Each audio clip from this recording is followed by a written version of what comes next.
নমস্কার বন্ধুরা, কেমন আছেন সবাই? লোকাস লাইফের নতুন একটা ভিডিওতে সবাইকে স্বাগত। তো আজ আমি সুন্দর একটা রেসিপি রান্না করব। তো প্রথমে আমি একটা ইলিশ মাছ কেটে লবণ হলুদ মাখিয়ে রেখে দিলাম। তো বাসায় ছিল আমার তাজা বেগুন, এই জন্য ভাবলাম যে আজকে ইলিশ দিয়ে বেগুনের পাতলা ঝোল করব। তো এই যে বেগুনগুলো এখন আমি সুন্দর করে কেটে নেব। আর ওদিকে ইলিশ কিন্তু আমি লবণ হলুদ মাখিয়ে সুন্দর করে রেখে দিয়েছি।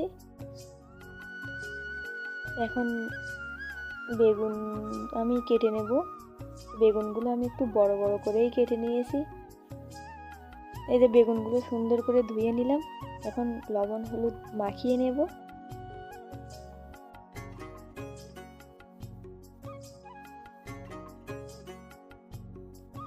বেগুনে লবণ হলুদ মাখিয়ে কিছুক্ষণ রেখে দিলাম। এখন কড়াইতে দিয়ে দিলাম পরিমাণ মতো তেল। এবার এই তেলে ইলিশ মাছগুলো একটু হালকা করে ভেজে নেব। ও অনেকেই ভেজে নেয়, আবার অনেকে ভেজে নেয় না। তো আমি একটু ইলিশ মাছগুলো হালকা করে ভেজে নেব, বেশি কড়া করে ভেজে নেব না। বেশি কড়া করে ভেজে নিলে আসলে খেতে ভালোও লাগে না। তো ইলিশ মাছগুলো আমার ভাজা হয়ে গেছে। তো কড়াইতে থাকা সামান্য তেল, ওই তেলের ভিতর দিয়ে এখন এই বেগুনগুলো একটু ভেজে নেব। বেগুনও একটু হালকা করে ভেজে নেব। বেগুনগুলো কিন্তু আমার ভাজা শেষ। আমি এবার বেগুনগুলো গামলাতে তুলে নিলাম। তো একটা বাটিতে আমি নিয়ে নিলাম জিরা বাটা, লঙ্কা বাটা, হলুদ, লবণ। এই যে এগুলো দিয়ে আমি একটা মশলার পেস্ট তৈরি করে নেব। মশলাগুলো আমি সুন্দরভাবে মিশিয়ে নিলাম। অল্প পরিমাণ জল দিয়ে একটা পেস্ট তৈরি করে নিলাম।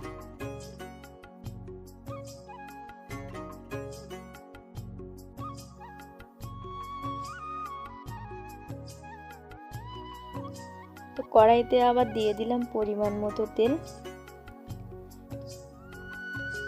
তারপর দিয়ে দিলাম কালো জিরা ফোড়ন।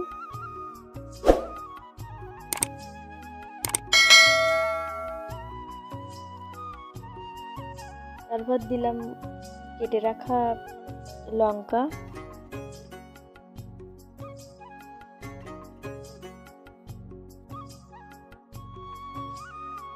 যে পেস্টটা আমি তৈরি করে রেখেছিলাম, কড়াইয়ের ভিতরে আমি পেস্টটা দিয়ে দিলাম। মশলার যে পেস্টটা তৈরি করছিলাম কড়াইয়ের ভিতরে দিয়ে কিছুক্ষণ নেড়ে ছেড়ে অল্প জল দিয়ে দিলাম।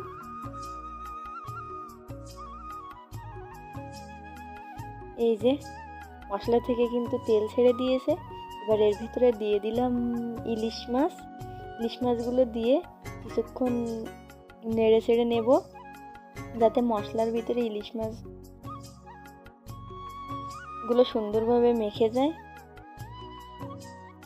তো এপাশ ওপাশ নেড়ে ছেড়ে এবার দিয়ে দিলাম পরিমাণ মতো জল দিয়ে এখন আমি ঢেকে কিছুক্ষণ রেখে দেব। এই যে তরকারি কিন্তু ফুটছে, এর ভিতরে দিয়ে দেব ভেজে রাখা বেগুনগুলো। এই বেগুনগুলো দিয়ে আমি আরও কিছুক্ষণ ঢাকনা দিয়ে রেখে দেব।